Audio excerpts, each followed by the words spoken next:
champions, welcome back to another episode of the Taboo Doctor. I'm MDO, obviously, and today we are joined by Tito Idakula, and she shares with us her journey through infant loss. She shares her journey of miscarriage, and she shared how this pain turned into a purpose because it was filled with so much passion. I hope you enjoyed this episode. Make sure you share it, make sure you subscribe, and do send me an email or a message at hello@taboodoctor.com for any questions that you might have. Shout outs to all our listeners from the US. Thank you for being loyal listeners. I hope you share and continue to support the mission here at Taboo Doctor. Enjoy the episode. Welcome, health champions. Welcome, health champions, to another episode of Taboo Doctor. It's me, Mo Dami, and today I am joined by Tito Idakula, who is a champion for women's issues, fertility, and infant loss. She is a writer, she is a mom of 3, and obviously she is the wife of a well-renowned international superstar. Hey. Welcome, Tito. Hi, Modavi. How are you? I'm great. Thank you so much for joining us. Thank you for having me. Thank you. I'm happy to be here. I'm so glad that you're here. So before we jump into talking about infant loss, tell us a lot about yourself. I was going to tell you a bit. Okay, I'm used to it be a lot. A lot. Yeah. Okay. I think you already kind of did a pretty good introduction. My name is Tito. Married for 6 years to Bez, musician. Bez Idakula, musician. Children, I have 3, 2 boys, a 4-year-old and a 2-year-old, and then I have a baby who is 4 months old. In part of the reason why we're here is because I experienced infant loss or a baby loss after 40 weeks of being pregnant in 2014 or 2015. It's weird that I can actually forget the dates. But 2015. Yeah, 2015. I can't believe I'm actually confused. But yeah. And then after that I had a miscarriage before I had my first son, and then after my first son I had another miscarriage, and now I have 2 kids. So I have 3 kids in total. I also I'm a writer. I have a book called Royalty, just talking about self-identity, the love of God, who you are, and healing. Also I'm a counselor. Actually, I've been training to be a counselor, so I do counsel people. I like to focus on emotional healing more than physical healing because, in terms of physical pain, you can see it. But emotions, people don't understand how deep some wounds go, from childhood trauma to just even trauma in adulthood and loss and grief and all of that. So that's very important for me as well. So I talk a lot about that, and I counsel people. Also, what else do you want to know about me? I think that's mostly What do you do for fun? Fun. It's weird. I don't even think I know what fun is anymore. Like, life is just always from one thing to the other. But if I were to have fun, it'd probably just be hanging out with my friends, go eat somewhere nice, and just over and over, just talk, catch up, honest conversations with people I love over food. That would probably be fun for me. Yeah, that sounds good. Yeah, fantastic. And obviously food is such an amazing thing. It brings people together in such amazing ways. And obviously before we started recording, I was telling you how I'm looking forward to just being in my mom's kitchen over Christmas, knowing that I will be well fed. Exactly. and that is so amazing. So today we're talking about a topic that is very sensitive to talk about. And it's also taboo to talk about in our culture. And things are changing a little bit, but I feel that it's not changing fast enough for the people that really need the change. And so we're talking about infant loss, and that, that ranges from miscarriage to, loss of a child, which is quite a significant, landmark in someone's life. And it is, it's something that people go through and sometimes feel really isolated when they go through it. So tell us about your journey. Okay, so I think I kind of already touched on it, and I always say that it's kind of hard to always talk about it. It's weird, but okay. So I think I'm clear on the dates now. So I got married 2014, new bride, got pregnant pretty early.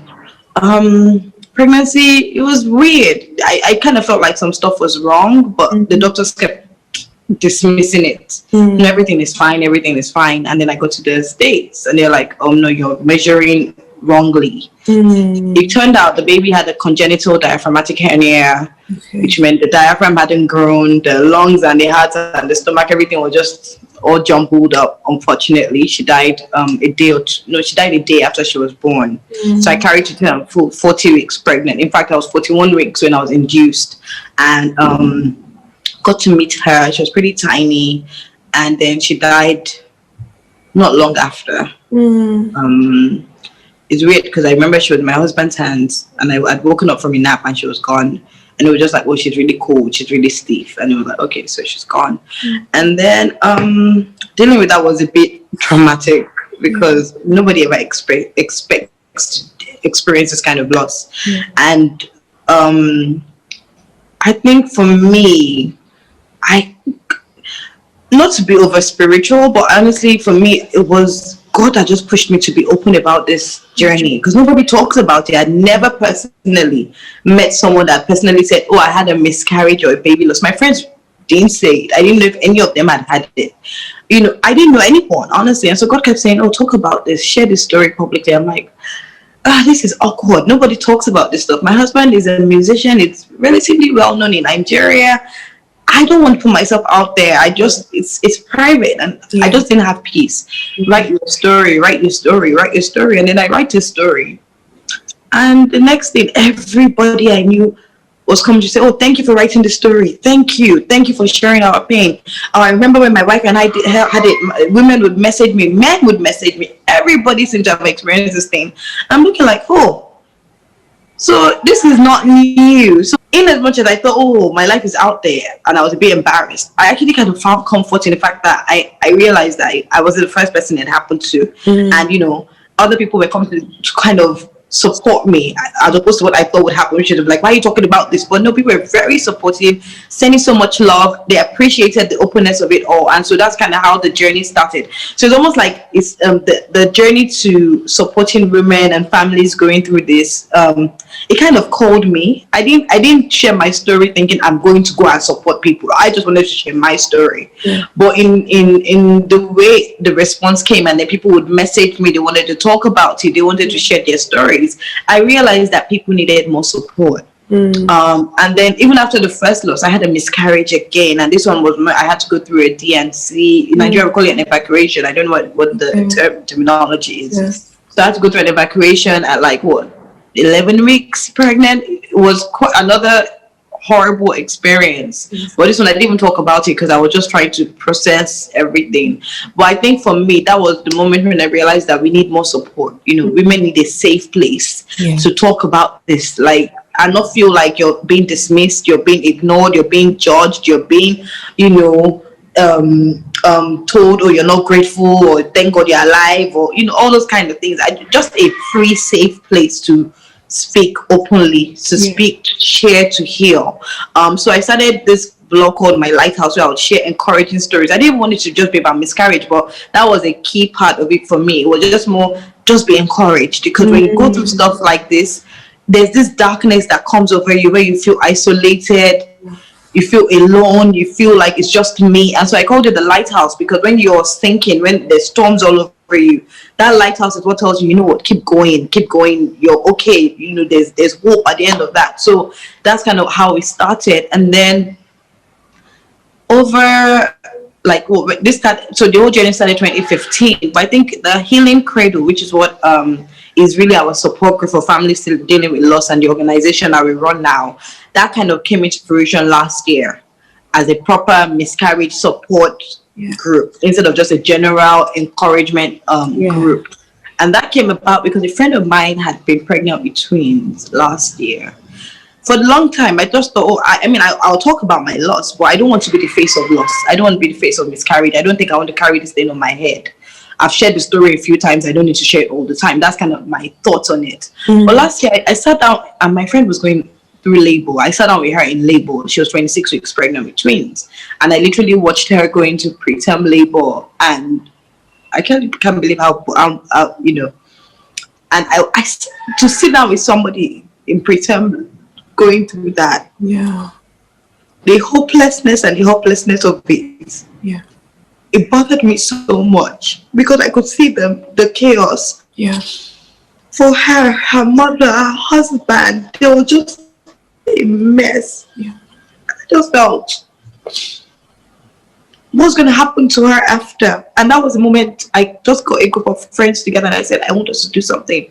What should we call it? And we're working on a name, I decided to call it the healing cradle, because the cradle is two ways. The cradle where, a baby's put in a cradle, but there's also the physical cradle, like when you cradle somebody in your hand, comfort. Yeah. So that was kind of where the name, the healing cradle, came from.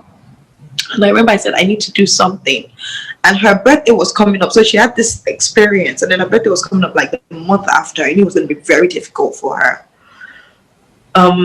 So we decided to do our first gathering. I like to call it gathering. I don't call it an event. It's not an event. It's not a conference. It's just a gathering of people that wanted to talk. And in that one, I said, oh, you know what? Let's bring men and women. Let's bring couples, because this pain doesn't only happen to couples. Yeah. So, let's have a counselor in. So I just put it out there. Quite a few people came, got a lot of support.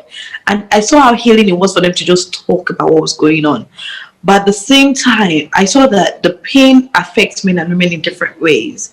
And so I said that going forward, I'm not going to have men and women necessarily come together. It will be only women. Let's start with the woman, because a lot of things also happen in a relationship when you're going through that loss, that maybe you don't want your partner to hear how you're feeling about them. So I said going forward, it's going to be mostly women. In fact, it's going to be only for women only, except when I feel like, okay, it's time, let's bring a man in, or personal counseling. So we started doing that, and then we started to do it like every quarter. So we did it, and then we did it again, and every time you just see people come, and people that have experienced losses like 5 years ago are still talking about it like it just happened, because they never got the opportunity to speak about it. I feel like I've been talking a lot. I don't even ask me any questions. I've just been talking. No, continue. Please continue. So, you're hearing all these things and you're like, how have you lived for so long with all this pain, this anger, this resentment, this bitterness, this unforgiveness, all these emotions? How have you lived for so long with it? Because when you hear them pour it out, it's like literally it just happened. Mm-hmm. And I thought, why is nobody giving families a chance to really speak? Yeah. And it's so funny how it seems like it's such a small thing to talk, to create a place for people to just talk, to share. But that makes such a difference. Mm-hmm. People come once, they don't need to come again. Because everything they've not been able to say for years, they finally said it. They're like, oh, now I'm free. They feel a burden lifted up. And so that's how the healing cradle started. That's how we started saying, let's have more meetings, let's and let's do it in a way that, so the last one we did was in October, and it was funny because we also had baby loss awareness week in that season, and so we did this thing, and we did it over a nice lunch. Like, it's not like we're not trying to be too morbid. Over a nice lunch, everybody was talking, and there was a fee to it. But what happened was a lot of people sponsored their friends to come, so the people that were coming did not even have to pay. Like, people, I want to sponsor somebody. Can I sponsor 4 people? Can I sponsor 2 people? And so it was a free, beautiful lunch for just women talking and sharing. And I realized that we can't stop. We can't stop. Sometimes I do get tired. Sometimes I'm like, oh God, how much of it can I carry on my head? I have kids. I have this. I have that. But every time God's like, no, this work is important. And so that's the story to the healing cradle. Thank you so much for sharing that story. And that is a very emotional thing, and that is a difficult thing to go through as a person. But then also to watch somebody you love go through something so difficult is also painful and traumatic to you as well. And what you said about how men and women go through trauma and how they feel in trauma and how they respond to it, and everybody's emotional response is so different. Also based on the kind of traumas that they'd experienced in the past, because your previous experience of trauma can also inform how you deal with trauma in the future as well. And in relationships, there's so much that goes unsaid between couples, and sometimes if it's the first time of the other person hearing how they feel, it can be very shocking. And it can also be traumatic as well when you suddenly say, oh my God, is this what my partner really thinks of the situation? And you wrote a few years ago, I'll just read it because I clipped it from your blog. You said, I come from a culture of silence where speaking about certain issues is almost a taboo. One of the most kept secrets is when a woman loses a child. No one talks about it, and it's almost like it never happened. Yeah. And that is so true with infant loss in our culture. Yeah. Because what I find now is, especially with female issues, even things like fibroids, endometriosis, it's then someone suddenly starts talking about it. And then everybody comes around and says, yes, I have fibroids too. I have endometriosis too. I lost a baby too. What do you think we can start to do? I mean, you've started this work with the Healing Cradle, but in a wider space, what do you think we can start to do to start to deconstruct this culture of silence? I think we need a lot of safe places. I think we need a lot of education as well. So when you're even talking about like fibroids and all of that, I have a support group for pregnant women called Pregnant and Free, and we talk about everything. And I think so for me is levels of safe places, right? So this one is, if you're pregnant, I know how pregnancy can be. So come here, this is the place where nobody needs to know your name. Just talk, say whatever is on your mind, your struggles. And then that's where you hear people talking about even endometriosis. I always struggle with it. And then, fibroids, all of that, it comes up. And I think the thing is, we need to create more safe spaces for people. But more importantly, we need to educate everyone needs to be educated on different levels about these things, about how not to dismiss people, about how to listen when they're talking, about how to support. So for Healing Cradle, for example, one of the things we aim to do is just to say, these are things you should not say when somebody is telling you about their loss or about their miscarriage or about their IVF struggle.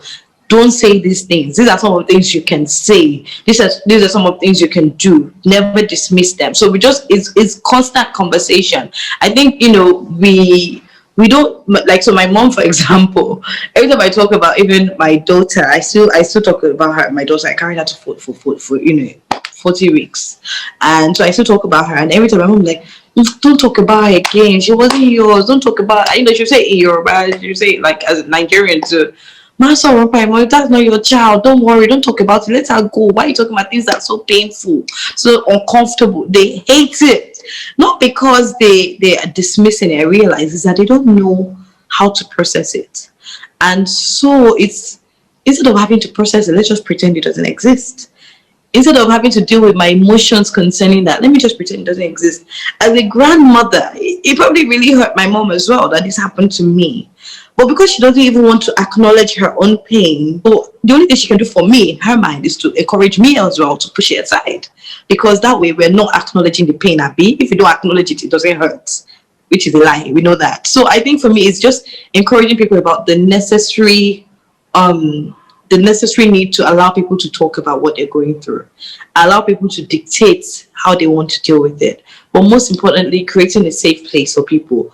I always say this, I feel like the work we do at Healing Cradle, where I'm trying to get into is on a national level, where even in the media we're talking about it, even like with the government. Can government support, can they provide like discounts to counselors to provide free counseling? Are there like maybe in every local government a place that when a woman or a family goes through this, they can go to? Are there safe havens? Are there people they can talk to? Is that readily available? Doctors in the hospitals should be able to counsel them to some extent, instead of saying what a lot of women complain about, that here another one will come. This is a Nigerian saying, but they'll say, is the water that poured, the basket is not broken. So in other words, your womb is still okay, even though you lost the baby. So don't worry about it.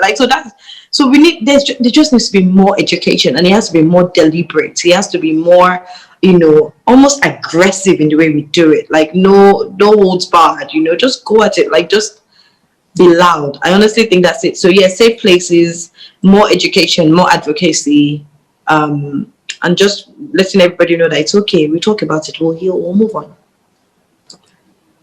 And the issue with not talking about it also comes in terms of when a woman first gets pregnant. We don't talk about it. We don't want to tell anybody. I mean, pregnancies announce themselves. We don't have to announce pregnancies. Is sort of our cultural thing of saying. So when the pregnancy decides to announce itself, then everybody will see that you're pregnant. You can't hide it. What do you say to that? Because I think that is also part of this thing of silence. There's this Yoruba proverb that they say that "Ti ishwebata aman for boni," and for that, and for people who don't understand Yoruba, that basically means that when something good is happening to you, you cover it up and you hide it. But it's kind of, is that really what we should be doing? Because we do that for both good things and bad things, and we're still in a pickle. Oh gosh, this is one of those. I feel like we've just been off from this about to be different. Can I be honest? It's not just even culture; it's also religious. It's the bottom line of why we do this is fear. So, for example, when my daughter passed, I was embarrassed because I thought the people that knew I was pregnant would know. And then when I got pregnant again, I didn't tell people because in case the same thing happens, right? We think about all these evil people that will try to steal from us. So every time we have a miscarriage, it's always which one of my village people did something that made the baby die, or so there's a lot of fear, which is ironic because Nigeria is one of the most religious places, but it's so entrenched in fear. So don't say it in case anything happens. So that way people did not know. If anything happens, they don't know.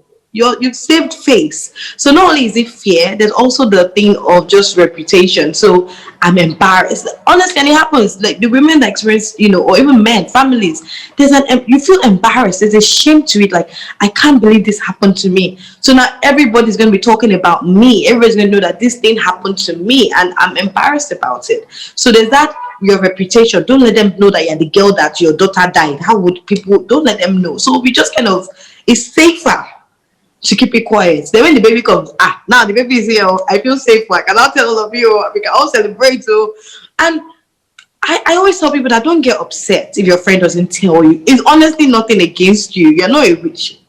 It's just that everybody processes differently. You don't know what her mom has told her or what she has seen that makes her feel like, let me just hide it. It also takes a lot of pressure away from a family. If they don't tell you, they're not feeling pressurized to in any way, they don't feel like I need to be. It just takes pressure away. I'm carrying my pregnancy. When the baby comes, I'll tell you, and it's okay. Everybody has the right to do it the way they want to. But honestly, a big part of it is fear that things will go wrong, and you just don't want to be embarrassed or feel ashamed when it does. If they don't know, then they can't talk, and so we're good if it happens. But hopefully, the plan is that when the baby shower comes, everybody would see. I like that you say that because even in our support group, that was one of the conversations we have a lot with people that are pregnant. A lot of them are in our group. We don't know their names. We don't know anything. And lots of them tell you, oh, my friends don't know, my parents don't know, my family don't know, especially if they've dealt with miscarriages or whatever. I don't want anybody to know. When the baby comes, then I'll tell you. So yeah, there's a big thing about fear. It's really fear, let's be honest, because why else, if you know that everything is going to be fine, you don't need to hide it. You will be loud. So Wow. And just talking about miscarriage as well, and also in terms of the embarrassment associated with it, miscarriage is actually very common. So 1 in 4. So it is so extremely common, and it's part of biology. In terms of the science, so the body will feel that actually no, this baby might not survive in the world, and so sometimes miscarriages are natural abortions. So the body says no, this baby is not going to be able to survive, and so it naturally evacuates itself. So much so that women have missed miscarriages without even realizing, and they think they've had an early period way before they even missed the period, and way before they even had a pregnancy test. How do we then start getting women to a point where they not necessarily normalize it because it's still a significant loss, but also to start understanding that they've not done anything wrong. Because women, we feel that I should be able to carry my baby to term.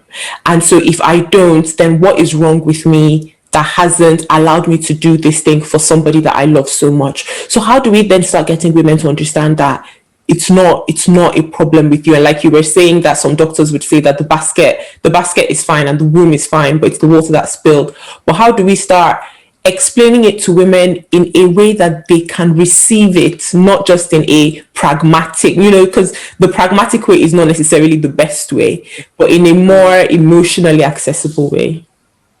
Honestly, it's never going to be emotionally accessible. It's never going to be, no matter how much I understand the science, so long as the science works with somebody else, why doesn't it work for me? Right? So I can break it down and say, this is the body protecting you. But I understand that. But why does this even have to happen? After all, my other friend got pregnant. Why didn't she need the protection? So it's almost impossible to make us normalize it in that way. Because actually, if you've been trying for a while and then you finally get pregnant, the moment you see that pregnancy test, you're not thinking, which is also the reason why we would hide it, because what if it ends in a miscarriage? But you're not thinking, this could be a miscarriage, so let me just keep quiet. You're thinking, I'm pregnant with a baby. I don't care how many weeks. So it's like, because if I go to the hospital from like 6 weeks up, they can see maybe something. That's a baby. So when they put a heartbeat, it's a baby. So no matter how much you explain the science behind miscarriages, it still really sucks. It still really hurts. No matter how much you say it's not your fault, this is how. Well, I understand that, but so long as it does not happen to every single human being, it's never going to be okay. So, but the other way to now cushion the pain a little bit, which sucks, and I hate that this is it, is to say, but it's happened to other people. It's happened to many other people. You're not the only one. And I say, when people use me as a poster child, like every time a friend, talk to Tito, it happened to Tito. And I'm like, I wish you could come and talk to Tito about, a healthy baby. I don't want to be your cushion for, you had a miscarriage, because it sucks. I don't want that to be the club that you are part of. But that's the only other way that maybe it makes people feel a bit better, that it happened to somebody else. And that other person survived it, went on to have beautiful, healthy babies, and they're thriving. In fact, they survived with someone that from the first pregnancy where nobody knew I was pregnant. The second one, maybe when the baby was the third one, my last baby. See, I was on Instagram all the time, showing off my pregnancy belly, all of that. So I literally grew. So I'm like a poster girl for this is what can happen. But at the same time, I wish that wasn't the reason why people were connected with me. I wish that it was better. I wish it was a happier story. But unfortunately, it happened. And unfortunately, and I guess fortunately, I'm able to be the encouragement. Sorry, the encouragement that people need. So yeah, that's the only way. Keep talking. Yes, that's the thing. And it's so interesting that you just said keep talking, because my next question is actually about men. And this is what I want to hear. Okay. And it's about conversation and communication. And we know that sometimes, not all men, but sometimes men, and maybe also in our cultural setting and background, are more likely to stonewall when they're upset. So they don't want to talk when they're upset. Yeah. And obviously, a miscarriage, an infant loss will affect them too, because that is also their child, especially if they've been involved in the pregnancy, following their partner to appointments and things. How would you encourage men who are partnered with women to support their partner after a loss? Because sometimes it's so difficult to know what to say. And especially if maybe they've gone online, they've done the research, and they know that, it's not her, it is the science. And maybe sometimes they might want to come with just the facts. So I've done this reading, and you're going to be okay. But that's not what she wants to hear at that point. What advice would you give to men who are partnered with women on how to support their partners through that process? So this thing about men is a tricky one, and I've struggled with it, because I think Even for me, when I had the baby loss and then the miscarriage, everybody was always just like, how is she? How is she? How is she? Nobody was asking my husband, how are you? Right? And I always felt like it was unfair on him because now he has to suck it up for me. He can't even have feelings. He can't even be emotional. So even the last healing cradle event, we did this wave of light thing, which is part of Baby Loss Awareness Week. Where on the last day of Baby Loss Awareness, all around the world there's a wave of light, just acknowledging, babies that are in heaven and all of that. So we did that, and I remember having a friend of mine and his wife come and talk. Let's have a conversation with the guy. How was it for you? So I think even before we start talking about can the man support the wife, can we talk about how does the man get support? Because it can only support so much if you also feel supported, right? If somebody is there encouraging, say, oh, so this is how let's talk about how you feel, because nobody else is asking. Then after we talked about you feel, okay, so now how do you want to have this conversation with your wife? Right? And then that's where you can answer saying, but your wife, she doesn't know the facts, she doesn't know the science. So let's not even bring the science into it for now. Let's talk about the emotions, ask her how she's feeling. And the other thing is that a lot of women were always upset with their husbands for not talking about it. They would always say, why is he acting like everything is okay? Even went out with his friends to play golf, and me, I'm here crying. But meanwhile, as you said, they just all process pain and trauma differently.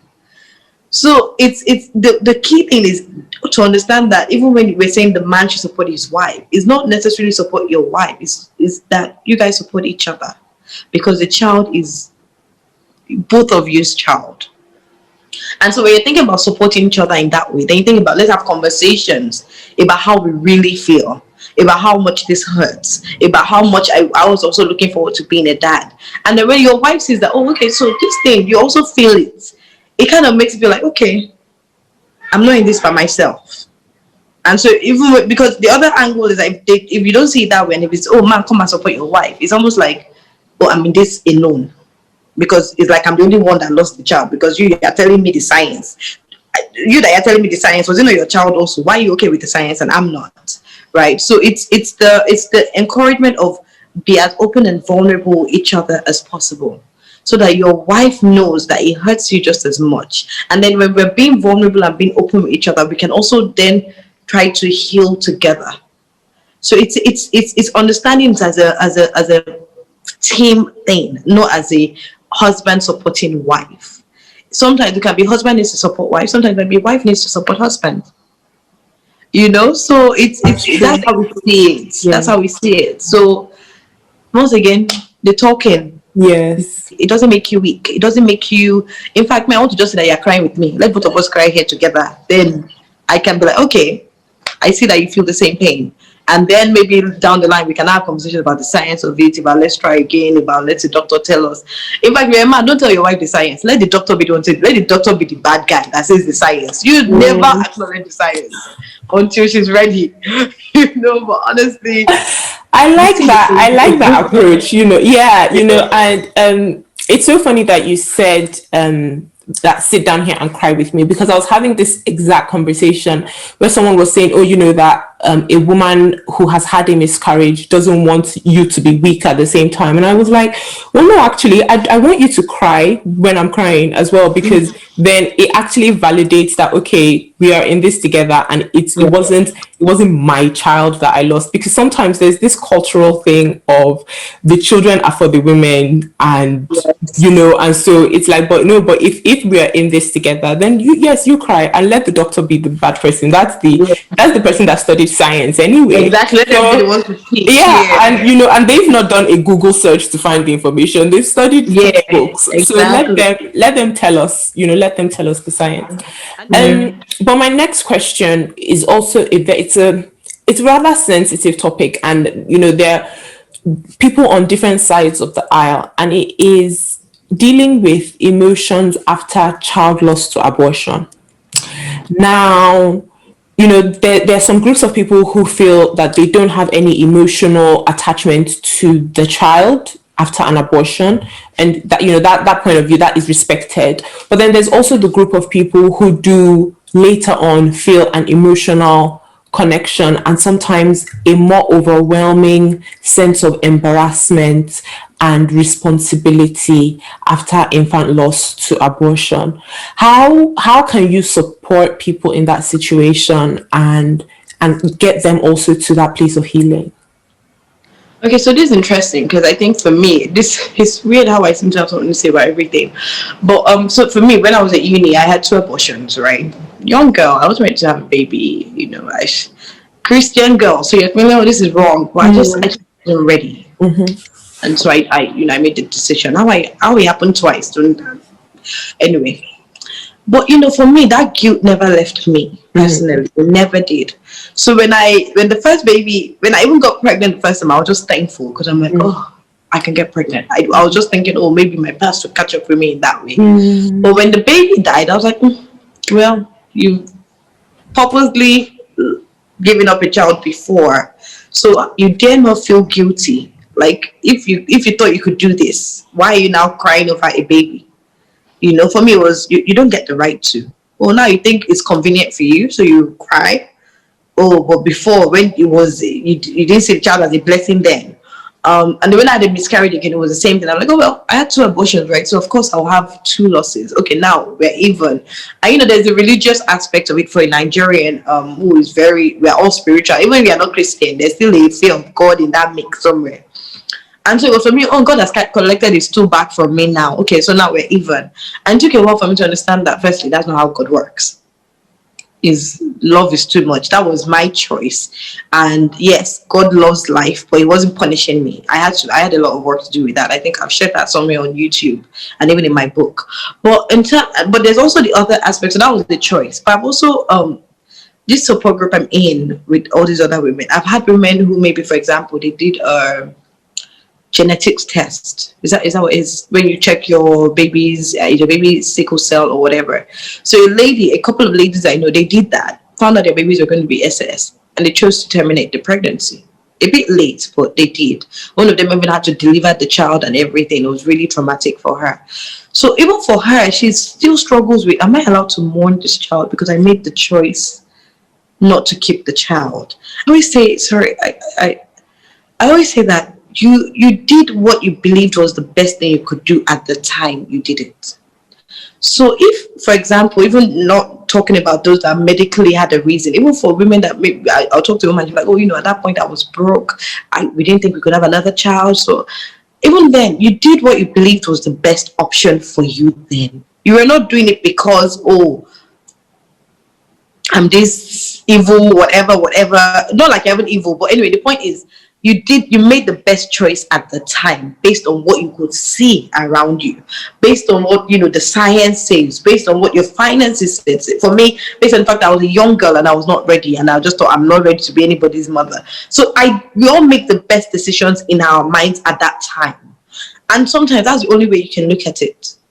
I made the best decision at the time because for me, based on what I saw, that was my best option.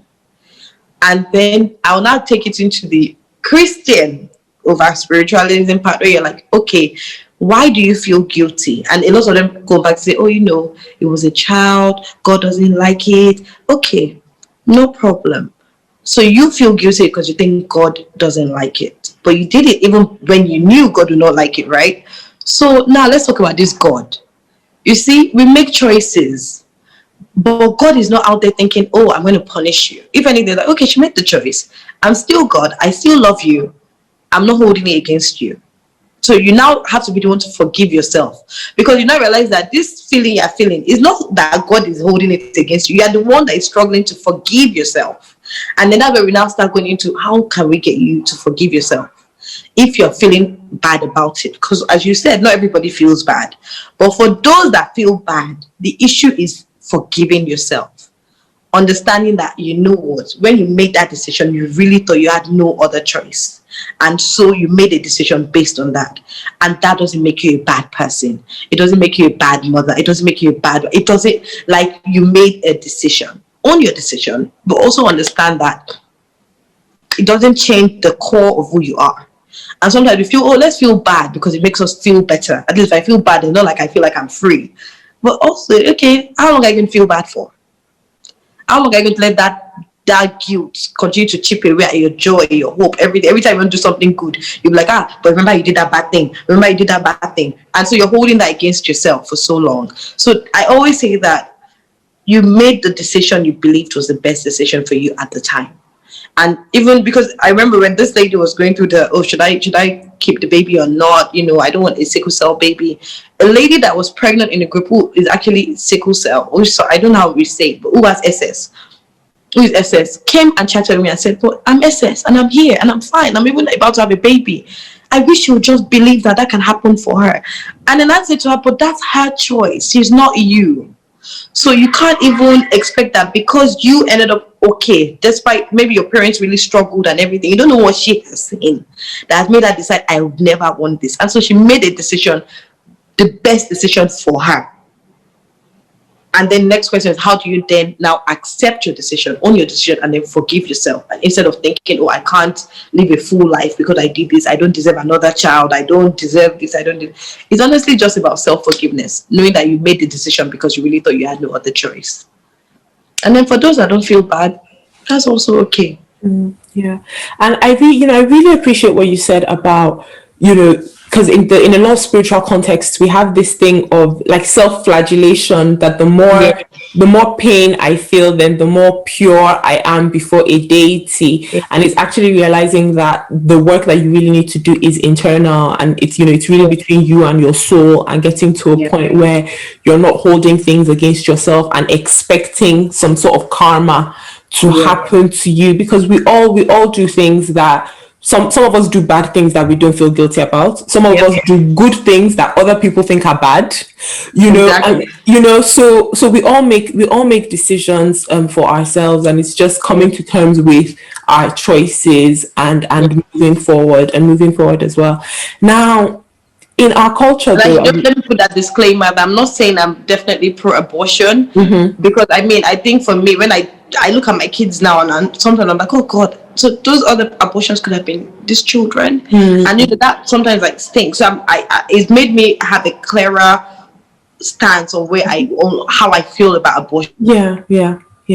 Because when I see my kids, I see them as, So I just felt like I should put that disclaimer, because next thing they'll say, "Oh, Tito advocates." Okay. Yeah, so no, that's fine. So yes, I was asking about, now when we start talking about infant loss and we talk about miscarriage, we talk about abortion, especially when a woman is public about it in our society, and WhatsApp or the anti-groups that are sending all sorts of messages all around, everything being shared on social media, it seems to propagate the nature of stigma in our society. And what would you then say to people about how to talk to women, because it's normally the women that receive most of the vitriol, really, about talking to women about fertility concerns, about subfertility, about infant loss, and how would you start teaching maybe churches as well, and mosques and all our religious groups, about how to sensitively deal with the issues? Because we really, calling people to the altars to pray for them when they're going through a difficult time in their life, it's still, for me personally, it leaves a bad taste in my mouth, just because it's just so public, and it's just so, and a lot of times the pastor already knows who needs prayer, so you can do it in your office. It doesn't need to be in front of the 1,000 people in church, and then the 100,000 that are going to see on YouTube when you stream it later. So what do you say to how we deal with these things as a society and as a culture? So I was going to say mind your business, but I feel like that's not politically correct, is it? No. Okay.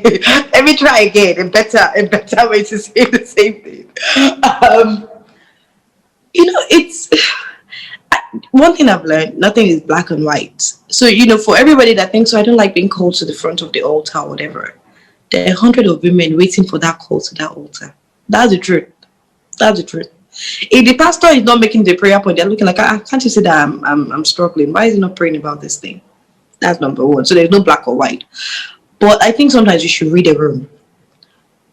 If you've done altar call last week, you don't need to do it again for another how many months.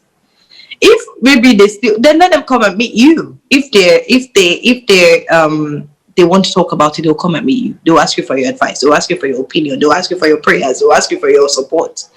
But so long as they're not coming to meet you, so long as they're not your family members, even if they're your family members, so long as you're not their mother, in fact, even if it's your child, just respect people's privacies and their choices.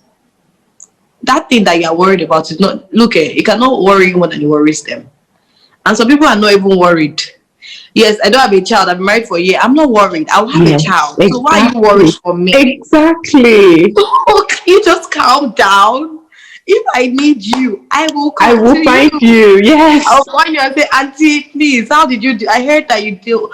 But at the same time, there are also subtle ways to do it. You know, sometimes people, like for me, I kind of wish my mom, like I realized my mom had like a baby loss and a miscarriage, and I kind of wish that I had known more about that. But I wish she had been open enough. So it's like, why don't we just have conversations, more open conversations, instead of it being a come, you know, this miscarriage is not normal. Sorry, I have to go really Nigerian into this. You know, let's pray about it. How about just, when I was going through this, it was really difficult for me. This is how I found support. Yes. How about just being open about your own story, not making your own story my story? Yeah. If there's something to learn from your story, I would learn it. But please, step back.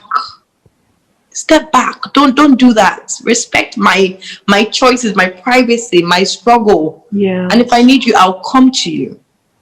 So I wish we could just, but you see this thing, we don't know how to mind our business. And at the same time, some people say they want you to mind your business, and some people are upset that you mind your business too much. Wow. Yeah, it happens. Some people are like, oh, why did you've not checked on me? You know that I've not had a baby in a while. Don't you think I would?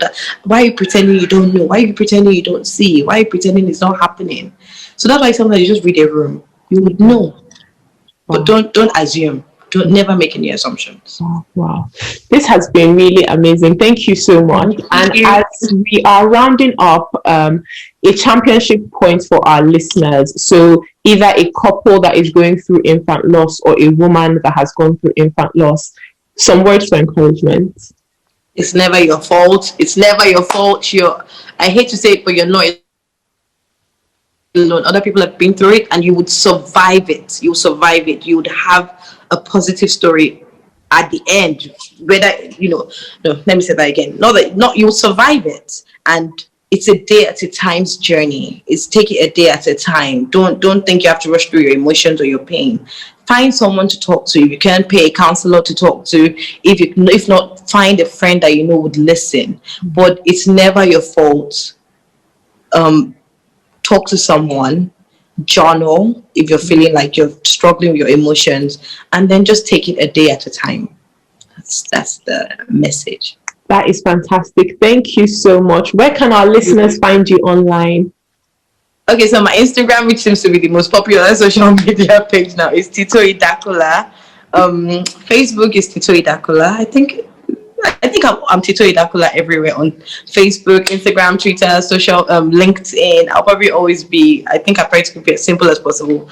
Tito Idakula. You can email me at mylighthousetv@gmail.com. And then what else? Yeah. And the Instagram for Healing Cradle? At the Healing Cradle. Right. Yeah. And then buy my book, Royalty. Yeah. Right. So it's on Amazon and all other online platforms. Fantastic. Thank you so much for joining us today. It has been absolutely amazing. Thank you for having me. Hello, health champions, and that's it from me today. I really hope you enjoyed Tito's episode. Make sure you subscribe, make sure you share, and do send us a message at hello@taboodoctor.com. Until next week, stay healthy and keep debunking health myths wherever you go. Bye. Subscribe, subscribe, subscribe, subscribe.